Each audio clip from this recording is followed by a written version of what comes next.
بسم الله الرحمن الرحيم. الحمد لله رب العالمين، والصلاة والسلام على الحبيب المصطفى صلى الله عليه وسلم. نرحب بحضراتكم شباب الدقهلية في هذه الندوة الحوارية للمناقشة وفتح حوار نحو دور الطلاب في بناء مجتمع أفضل. وخير ما نستهل به هذه الندوة مع آيات من الذكر الحكيم ودكتور محمد عبد المطلب. أعوذ بالله من الشيطان الرجيم. الله نور السماوات والأرض، مثل نوره كمشكاة فيها مصباح،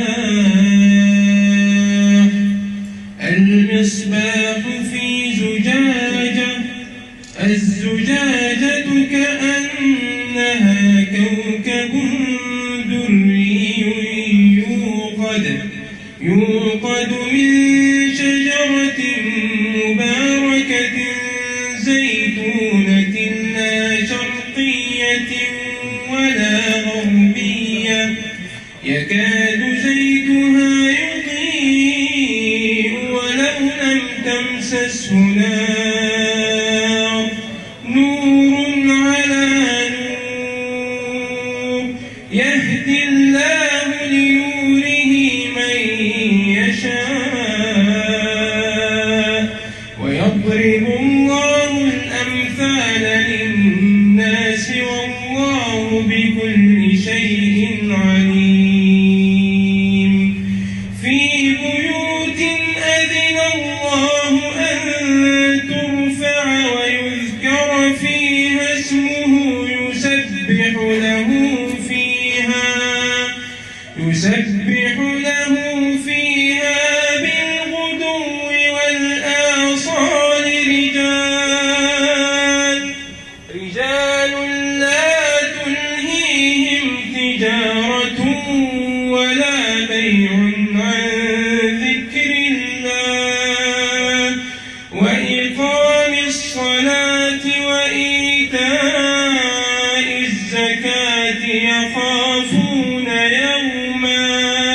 يخافون يوما تتقلب فيه القلوب والأبصار، ليجزيهم الله أحسن ما عملوا ويزيدهم من فضله، والله يرزق من يشاء بغير حساب. صدق الله العظيم. صدق الله العظيم وبلغ رسوله الكريم، ونحن على ذلك من الشاهدين. من بين طرفة عين وانتباهتها يغير الله من حال إلى حال، والله وحده جل في علاه قدر ما لم يحتسبه أبناء هذا الشعب الكريم، فتغيرت مصر وفتحت الآفاق وفتحت الأبواب لتتفجر الطاقات وتتكاتف وتتضامن وتبدع من أجل بناء مجتمع ناهض يصبح رائدا لكل الدنيا، ويعتمد أي مجتمع في نهضته وفي أساسه وفي عماده على الشباب. نرحب أيها الأحبة الكرام في هذه الندوة المفتوحة، وإن شاء الله يكون فيها حوار مشترك وعرض لبعض الأسئلة والاستفسارات أو الملاحظات أو العقبات حتى نذللها ونستعين فيها بالخبراء.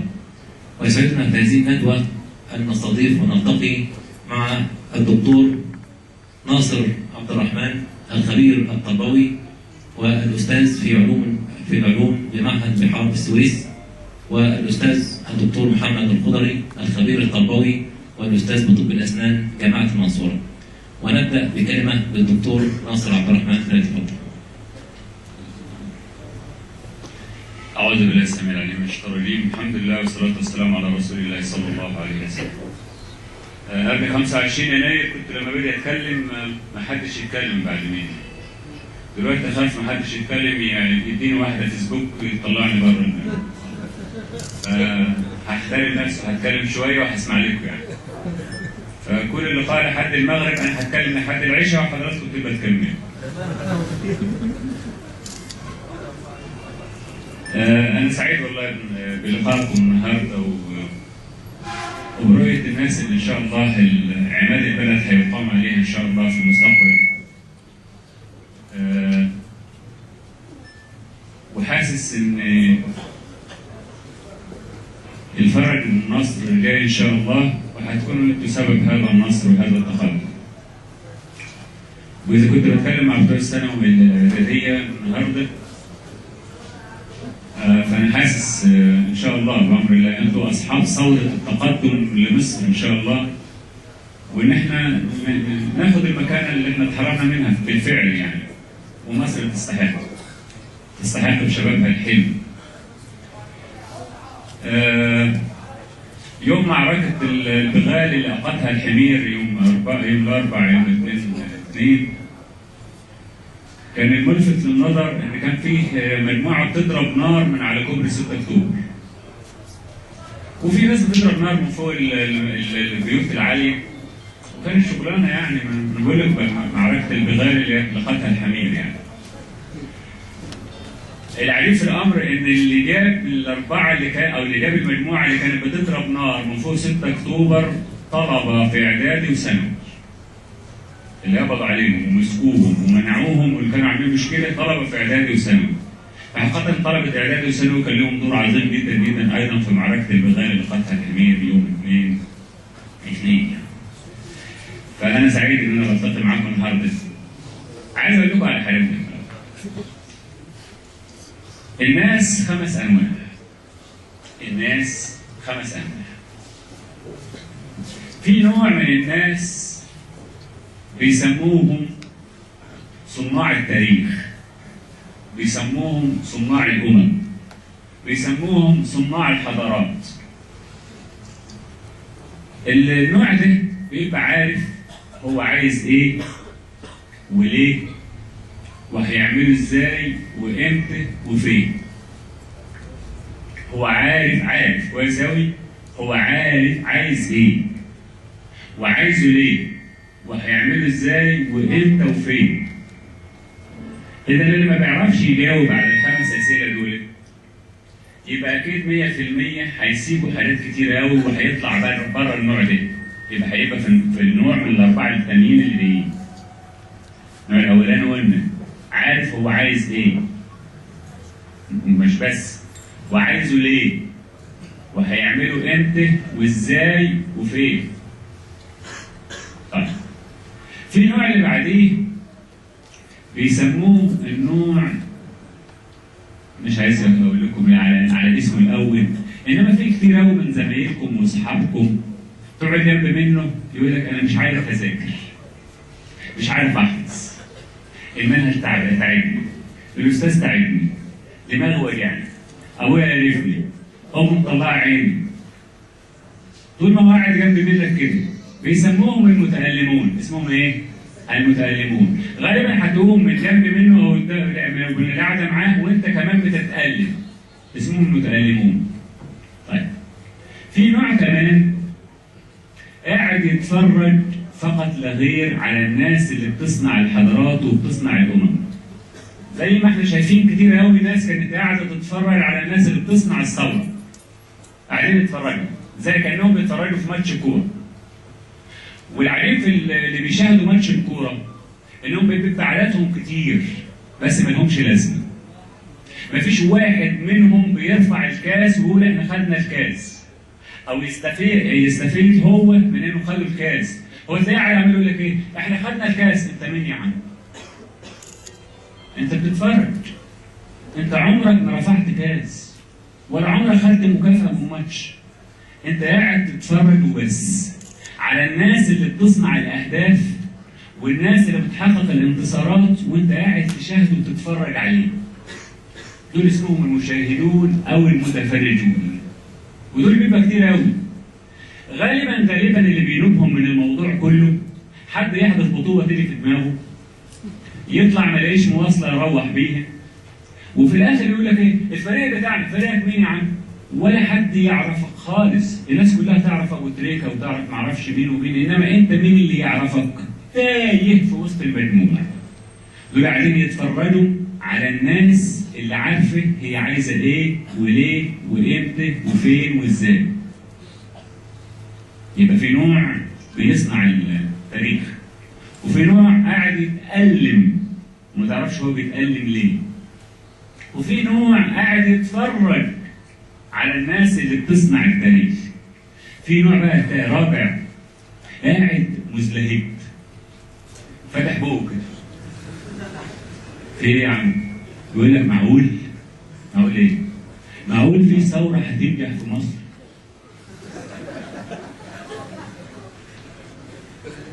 ده الراجل بقاله 30 سنه ماسك في البتاع مش راضي يسيبه، هيسيبه؟ عملوها يا عم في تونس ونجحوا. احتمال في تونس يكونوا مسلطين عليه شياطين ولا حاجه. اسمهم المندهشون. اسمهم ايه؟ المندهشون. قاعد كده مزدهب على طول. وده للاسف الشديد اللي حاولوا يغرزوه فينا لفترات زمنيه طويله. اما ان احنا نبقى نتفرج على غيرنا وهو بيصنع الاحداث، واما ان احنا قاعدين مندهشين من اللي بيحصل، لان بيقول لنا ان انتم مش هتوصلوا لاي نتيجه. اقول لك الشعب غير مؤهل للديمقراطيه، فما تحاولوش تنادوا بالديمقراطيه لانها هتنقلب عليكم وهتبقى هيبقى عليكم، ما حدش ينادي بيها. فخليكم مندهشين من الدول الديمقراطيه واياك تنادوا بالديمقراطيه. لدرجه ان هو بقى سمت عن دينك. سمت. كنت في زياره او طالع دوره بمجموعه من الناس في المانيا. فقابلت واحد في جامعه بريمن بيعمل دكتوراه في الفيزياء من مصر. فانا حقيقه ما اعرفوش، بس كنت واقف مع جماعه من الاردن وكده واقفين، فده جيت تعرفت عليه، قالوا من مصر. فهو قال هنا الناس اللي بتفهم، هنا الناس اللي ما اعرفش ايه، وهنا ده احنا عمال بقى احنا في دير الامه. فانا قاعد قلت له طب بالراحه بس، يعني ما فيش حد خالص في مصر ما شاء الله يعني العمليه ضاربه في كله ضارب كده، ما اعرفش يعني في ايه. فبقول اهو انت مثلا اهو جاي علشان ايه؟ جاي علشان تعرف حاجه. قلت له للاسف الشديد انت مش عارف انا جاي على ايه؟ عشان ايه؟ بقول له يا عم صابر، كان صابر رويسان ده طالب من طلبه الدكتوراه في الاردن. قال له الدكتور هداكم جاي يدرب الالمان هنا. فدكتور برضك ازلهب، ده زي ما هو مزدهب من الالمان ازلهب مني. ها؟ قلت له اه والله. اه والله ليه؟ ده احنا ليه راضيين بالدنيه دايما؟ ليه؟ احنا برضك الحمد لله رب العالمين، ربنا سبحانه وتعالى كرمنا وعندنا عقل ومخ وعندنا تفكير واحسن منهم بكتير بس كل القضيه انك تفجر الطاقه اللي جواك عشان اديك يعني. فالنوع الرابع اسمهم المندهشون. اسمهم الايه؟ المندهشون. يبقى النوع الاولاني اسمه صناع الحياه، صناع الامم، صناع التاريخ، عارف ماذا ولماذا ومتى واين وكيف. اللي هو عايزه. والنوع الثاني المتألم، قاعد طوالي يتألم. والنوع الثالث اللي قاعد يتفرج على الناس اللي بتصنع الاحداث في كل شغلته. والنوع الرابع اسمه المندهش، المندهش اللي قاعد كده فاتح بوقه على طول ومش هيعمل حاجه وقت. النوع الخامس والاخراني نوع عجيب قوي. مزاج اهله انه ينتقم من خلق الله. قاعد كده. اي حد بيعمل حاجه كويسه ينتقم منه ويقول لك اكيد هو مسنود وابوه سنده، وما كانش ابوه سنده يبقى عمه اللي سنده، وما كانش عمه اللي سنده اي حد سنده. المهم يعني ما حدش يعرف يعمل الموضوع ده، واكيد انه حرامي، واكيد. العجيب في الناس دي ان هم بيفضل ينتقم لحد ما بيخلص على كل اللي حواليه، ينتقم من ذاته هو. كان في واحد اسمه الفطيئه كان عيان سيدنا عمر بن الخطاب، كان من التابعين. ما تركش واحد من التابعين ولا الصحابه الا هجاه. منتقم. لحد ما مسك امه قال لها قومي فتنحى عني جزاك الله العقوق من البنين او غربانا اذا ما استودعت الصدر كانونا على المتحدثين. يعني عمال بردك بيشد على امه وبيشد على ابوه. في يوم صحي الصبح ما لقاش حد قدام منه وينتقم منه. راح باصص في المرايه كده وبص كده لقى نفسه. قبحت من وجه وقبح حمل. فهو بردك كده يفضل ينتقم لحد ما ينتقموا من نفسهم وفي اخرتهم دلوقتي في دورة هم بيتحكموا. اسمهم المنتقمون. اسمهم ايه؟ المنتقمون. فالناس خمس. اما صانع الاحداث ومحرك للاحداث وصانع التاريخ وصانع الامم، واما متألم، واما متفرج، واما مندهش، واما منتقم. ومن حق حضرتك دلوقتي تختار نوع وتحط نفسك فيه من دلوقتي. يا ترى حضراتكم من دلوقتي مين اللي عايز يبقى في النوع بتاع المنتقمون؟ الحمد لله. طب المندهشون؟ الحمد لله. طب المتفرجون؟ الحمد لله ما فيش. انا لا ارضى لكم لانكم اكبر من انكم كده. احتمال الوقت بتتفرجوا عليا ولكن انا متاكد 100% اللي انتوا خدتوه مني هتطلعوا تضيفوا عليه اضافات كتيره جدا جدا جدا جدا وهتبدعوا فيه. وهذا لا اقبله عنكم بل انا حاسس كده كويس قوي. ووجودكم ما بتقولش ابدا انكم بتتفرجوا علشان تتفرجوا. لا لا. انتوا بتتعلموا علشان تبدعوا. طيب مين اللي عايز يبقى من النوع الاولاني صناع الحضاره وصناع الامم؟ ما شاء الله ما شاء الله. الله اكبر ولله كلنا ان شاء الله. يبقى احنا لازم نبقى عارفين احنا عايزين ايه وليه وعشان ايه وامتى وفين هنعمله ان شاء الله. امتى وفين؟ امتى فين؟ كانت مشكلتنا زمان فين؟ كانت مشكلتنا بالفعل بعد 25 يناير كانت مشكلتنا هنعمله فين؟ دلوقتي بقول لك فين بقت متاحه الحمد لله رب العالمين. مصر بقت فرحه وحلوه بناسها وحلوه بشبابها. فالمكان موجود. امتى؟ لما تخلص اللي مطلوب منك. ازاي؟ متوقف عليك.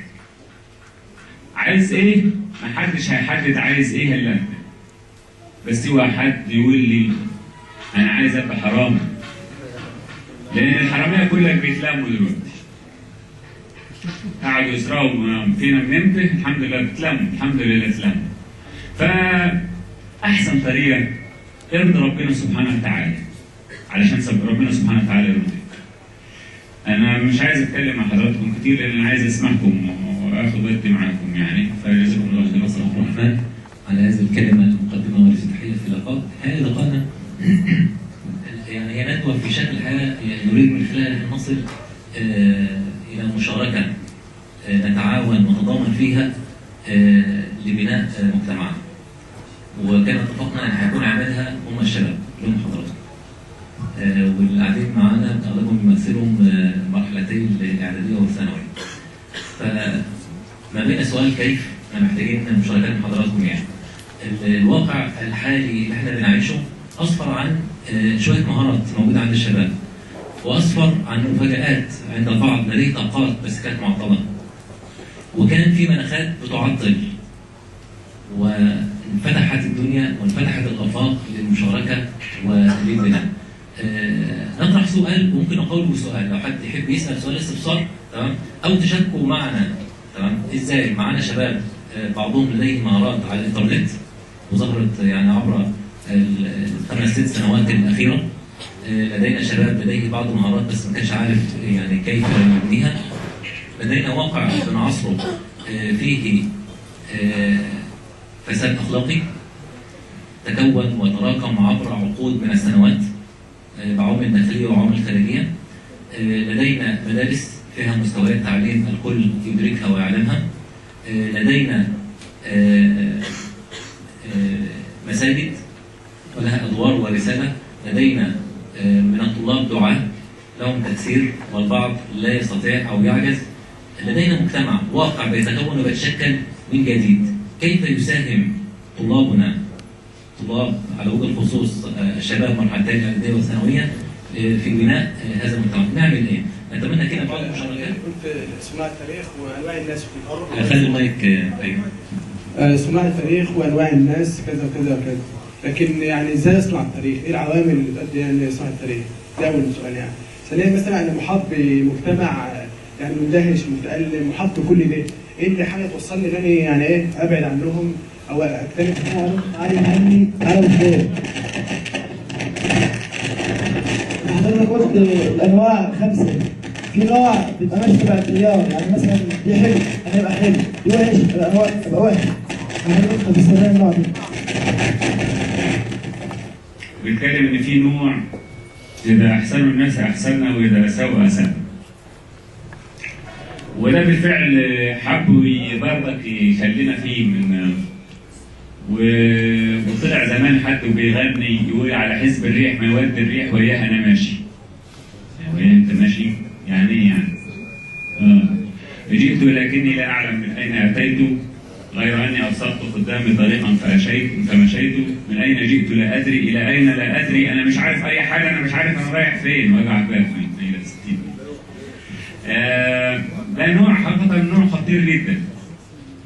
نوع الطيار بيوديه مطرح ما هو عايز، ولذلك اللي سيدنا علي بيقول الناس 3. الناس 3. هو بس بيقدمهم مجاميع كبيره يعني. عالم او متعلم او همج الرعاع اتباع كل ناعق يميلون مع الريح. في نوع كده. وده نوع خطير جدا. الناس 3. عالم او متعلم أو همج الرعاع أتباع كل ناعق يميلون مع الريح. يحيى الريس وولاد بتوع الثورة دول ولاد معرفش إيه وموتوهم. مش الريس، الأولاد الرجالة اللي هناك دول المفروض إن إحنا نديهم كباب وكفتة بعد ما كان وكاتشب كمان مع الكباب والكفتة. دول أنا بقول لحضرتك خلي بالك منهم، إياك ثم إياك أن تذوب فيهم أو معهم. ليه؟ عموما هو لن تقوم له قائمة بذاته، فمش هتلاقي منه أبدا في مرة من المرات قيادة. مش هتلاقيه قيادة في أي حال من الأحوال. هو بينتظر زي عود العليق، بينتظر حاجة يتعلق عليها. أنت عارفين كده بيطلع حاجة كده في الفول اسمها إيه؟ الحمول على البرسيم. الهلوك أقوله بالتالي.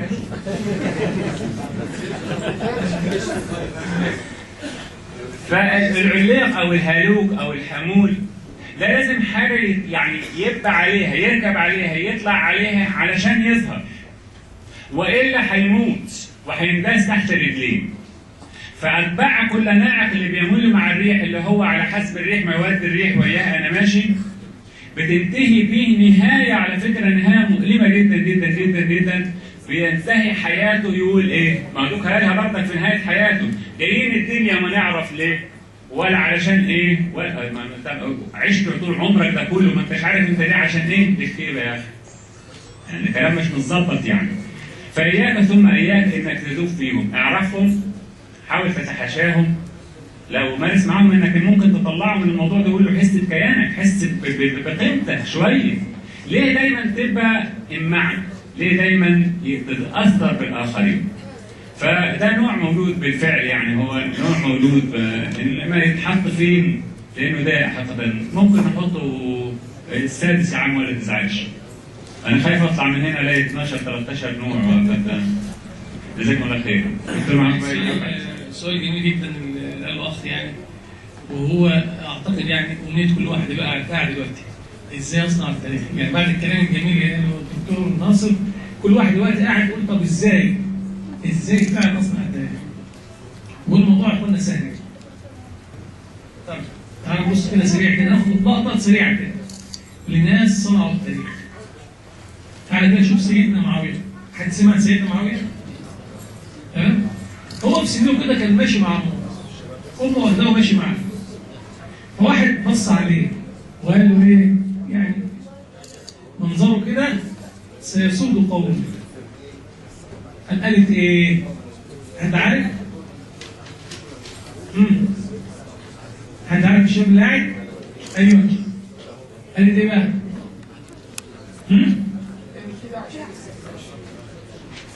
قالت هو الراجل قال ايه؟ سيسود قومه. ماشي. ايوه. عايزاه يسود. تمام. قالت ايه؟ جميل جدا. قالت سكلته امه ان لم يسد الا قومه. يعني ايه؟ يعني انا بربيه عشان يسود العالم كله، عشان يبقى قائد العالم كله، مش بربيه عشان يبقى قائد لقومه يسرق العالم كله. فاول حاجه انت عشان تصنع التاريخ حدد هدف ليك كبير، وعايزين يا اخوانا هدف كبير مش هدف عادي، انك تقود العالم في اي حاجه، بس تقود العالم حاجه مفيده طبعا. حد عارف بيل جيتس؟ مايكروسوفت بدأ امتى؟ هو زيه بالظبط، هو في ثانوي كده دخل في المدرسه وبعدين اتعمل مسابقه للكمبيوتر، تمام؟ فنجح الاول. عمل ايه بقى؟ حط لنفسه هدف، هدفه ان يدخل الكمبيوتر كل بيت على مستوى العالم. حققه ولا ما حققش؟ حققه. انا عايز اقول اول خطوه عشان تسود انك تبقى هدف كبير، والهدف ده عايز بقى شغل، عايز مجهود، مش عايز حد نايم. اللي ليه هدف كبير مش هينام الا لما يحقق هدفه. وطالما لك هدف ثق تماما كل الناس هتتعاون معاك على تحقيق هدفك. تقول ازاي ده الناس بيهبطوني والناس مش عارف ايه؟ المهبطون مش نفسك بيه. اشغل نفسك بهدفك، فكر فيه، ازاي تحققه، ازاي تصل اليه، اتعب عشانه. قوم بالليل كده وصلوا بايديك، يا رب يا رب وفقني، يا رب وفقني ان اكون يعني عالم فضاء، يا رب وفقني ان اقود الامه، يا رب وفقني ان اكون قائد التحرير في فلسطين، يا رب وفقني ان اكون العالم الفلاني في المجال الفلاني، يا رب وفقني ان اكون في الحاجه اللي انا بتمناها، بس حددها وسعى عليها. اذا حددتها وسعيت اليها وبدات فيها ان شاء الله ربنا يوفقك.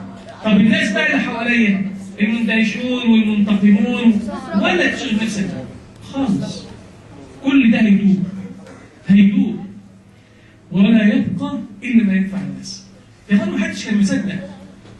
انا فاكر كويس جدا جدا كنا جينا هنا في النقابه وكنا بنتكلم عن الشباب وقوه الشباب، والشباب في قوه والشباب في قادر وقادر وقادر. كان بعض الناس هتقول الكلام ده يقول لهم ماشي انت على الفيسبوك ماشي. بعد الثوره شفنا بعينينا ازاي الشباب لما هو عايز يغير هيك، ولو عايز يغير العالم هيغير العالم. يكفي كده ان اوباما يطلع يقول ايه؟ عايزين شباب امريكا يتعلموا من شباب مصر. يبقى انت عندك هدف واستعن بالله وعندك ثقه في نفسك ان انت قوي وانت هتحقق. النهارده ان شاء الله يا اخوانا وانا بوصي كل الشباب اللي قاعد النهارده على المكتب بتاعك لازم تحدد هدفك وتعلقه ويبقى مكتوب انت محدده كويس جدا، وتدعي في كل صلاه وفي كل سجده ان ربنا يعينك ويكون عندك ثقه واستعن بالله. ولو في حد تعرفه يعينك استفيد بخبرته، اسال، اتعلم، واصبر، وربنا ان شاء الله يوفقك. زي ما قال نوصل للمشاركات. احنا عايزين مجتمعنا كيف يكون شكله ايه؟ لو افترضنا ان يعني اي مكان مصر او غير مصر بلد فتحت امامه كل الافراد محتاج يشكل هذا المجتمع ويكونه. ممكن ولسه بيحط اقدامه ورجليه على بدايه مسار خط سير يتشكل من افراده ومهاراته وحسب ايجابيه وانطلاق كل من لديه اخلاص لهذا الوطن، وكل من لديه طاقه واراد ان يكون من صناع الحياه وصناع الوطن وان يسهم ويشارك. عايزين المشاركه او عايزين ايضا او اجابه على سؤال يعني. احنا يعني بعض الشباب احيانا بيبقى ربما يكون من رواسب فترات سابقه بيبقى لديه بعض الاحباطات او عقبات، بيسموها عقبات. تمام؟ لان احيانا في عندي عقبات داخل البيت بتعطني ان انا اقدر انطلق واقدر اساهم واقدر اكون ايجابي. البعض يقول والله يعني المدرسه في حد ذاتها فيها بعض عقبات بتخليني اتكتف شويه، ما بعرفش، مش لاقي حد يشجعني، مش لاقي مجال اني اعمل فيه. احيانا في الشارع المناخات اللي موجوده في النوادي او في مراكز الشباب او المؤسسات الموجوده، يعني احنا عايزين يعني حد يقول لو في عقبه يشاركنا بيها للمشاركه في حلها، او يقول لنا كيف يعني اسير وكيف اساهم بدور كبير في نهضه مصر والسير على الطريق السليم يعني. اتفضل. لايك. تعالى خلي ما يقول، خلي ورا. السلام عليكم. أنا من رأيي يعني إن الواحد أخوكم في الله محمود محمد حرفي من منزل. أنا من رأيي يعني إن الواحد لما يحب يخلي بلد تنهض إن هو يبدأ بنفسه، ولما يبدأ بنفسه ويصلح نفسه بعد كده لما يجي يقول لحد من اللي حواليه هيقتنع بيه، لأنه هو شايف نفسه، شايفه قدامه قدوة، فهياخده قدوة. وبعد ما يقدر يصلح نفسه ويصلح اللي حواليه البلد هتقدر تنهض. هو السؤال لسه ما زال مطروح برضه، كيف يصلح نفسه؟ وده برضه حوار مفتوح محتاجينه. يعني لو عندك مشاركه اضافه، لو في ازاي اصلح نفسي؟ اول حاجه اشوف السوق اللي قربنا لربنا، لان هو ده الطريق الوحيد اللي يخليني اصلح من نفسي. تمام. واخد منهجين مهمين او ثلاثه، لان في صحابي بعتوا بلد قالوا له هتحكم ازاي؟ قالوا بالقران، قالوا فلم تجد، قالوا في السنه، قالوا فلم تجد فاجتهد. تمام. هو ده اهم حاجه. ماشي، جزاك الله خير. جزاك الله خير.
هو تفعيل المشاركه ان هو ما يكونش الشغل على العالم الافتراضي بس. يعني هو كان قبل الثوره كان في جروبات كتيره وناس، حتى لما سالوا وزير الداخليه قال لك ده شويه عيال بيلعبوا على النت. يعني مثلا واحد بيعمل مناسبه على الفيسبوك تلاقي مثلا يقول لك 500 يحضروا، فتلاقي اللي بيحضر مثلا 10 او 15. فهو تفعيل العمل من العمل الافتراضي لنزول الشارع. تمام. ماشي، جزاك الله خير. تحولها الى حاجه داخل الشارع، حاجه ميدانيه. في حد اجابه ثانيه كمان في مشاركه؟ طيب نسمع تعليق على السؤال اللي قلنا وبرضه على فقره المصادر الالكترونيه. اتفضل. بالنسبه ان انا اتعامل مع المجتمع، انا هروح فين؟ ما انا لازم اتعامل مع الناس ومع حلوهم ومرهم، مع الخير والشر النابع منهم.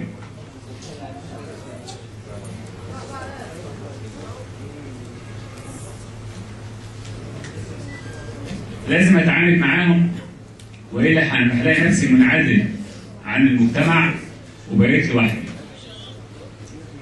بقول لحضرتك اتعامل مع كل الانواع بس بشرط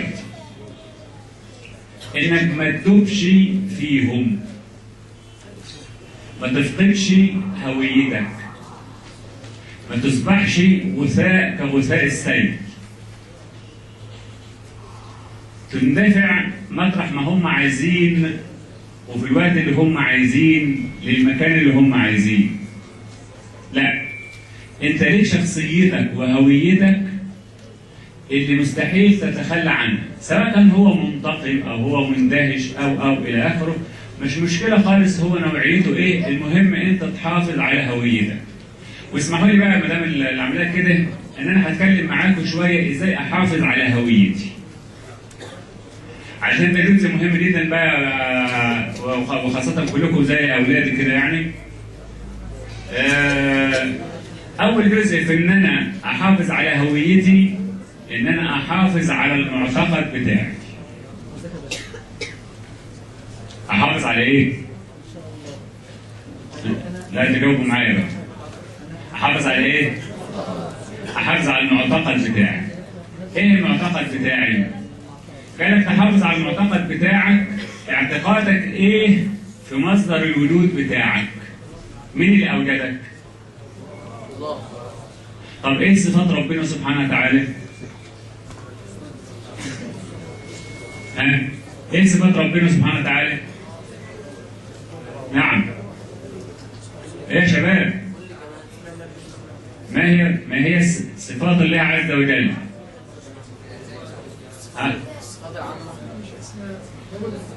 كم نكمل الصفات؟ عليم، بصير، خالق، قدير، رازق. لازم اثق في مصدر الوجود بتاعي بان تلك الصفات هي صفات واقعيه بالفعل. عليم اذا لا يراني الله عز وجل على معصيه لانه يعلم السر واخفى. رازق فيجب ان انا اسلم امر الله عز وجل وما اشغلش نفسي ان الرزق كله بتاع ربنا سبحانه وتعالى. بصير يبقى اذا ان انا برضك لازم احافظ على ان ربنا سبحانه وتعالى مطلع عليا في كل كبيره وصغيره. علشان احافظ على الهويه بتاعتي لازم اول حاجه احافظ على ايه؟ على المعتقد، واول جزء في المعتقد ان الاعتقاد في مصدر الوجود بتاعي في الله عز وجل.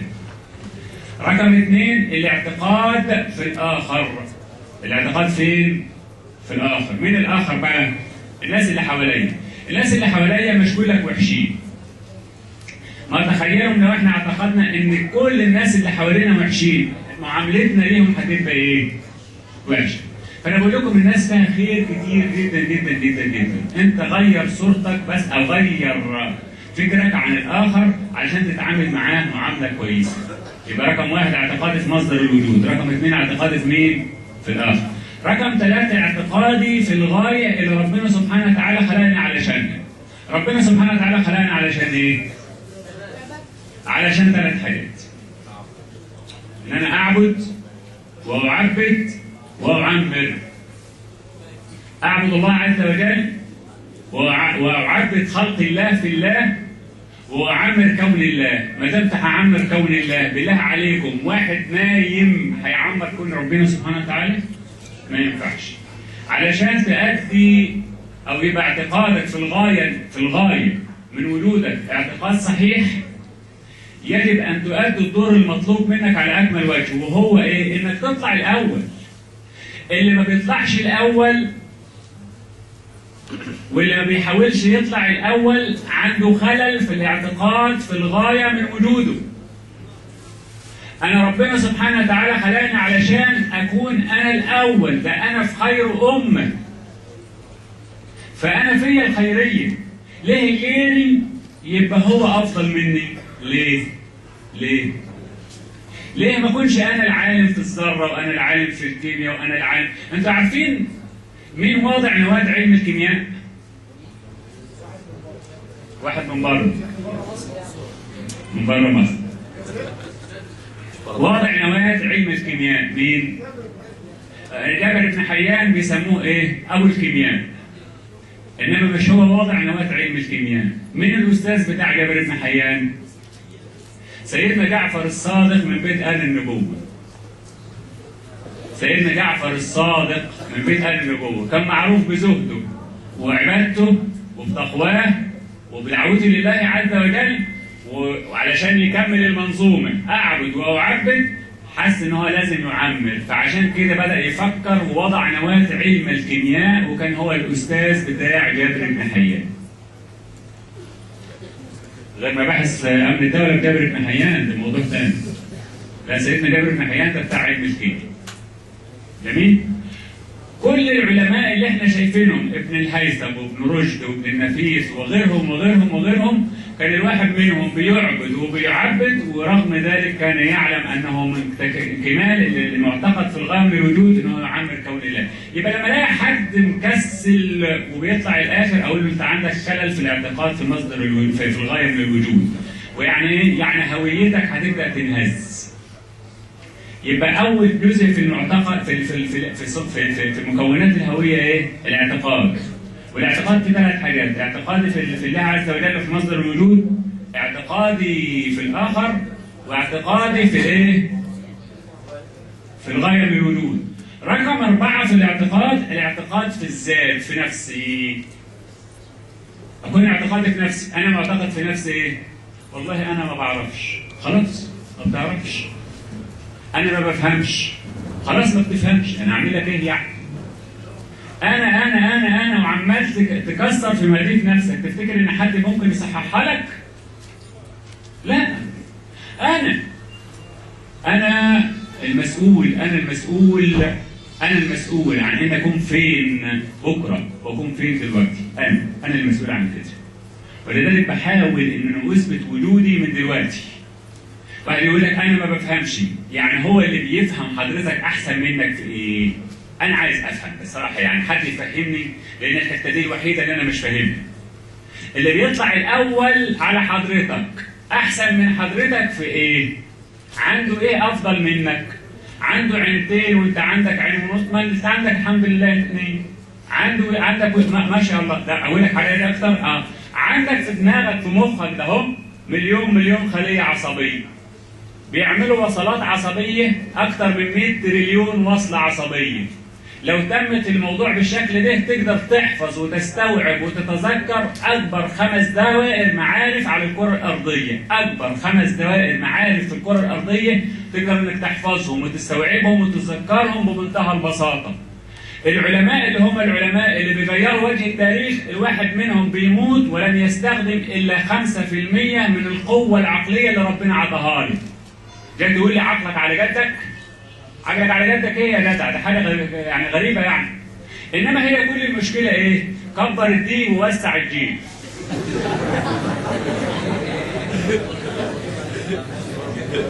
وقعد خدها من هنا وفوتها من هنا، فمفيش حاجه بتلزق هنا. ففي الاخر خالص تيجي تساله يقول لك ها؟ ما هو موسع الدين على الاخر.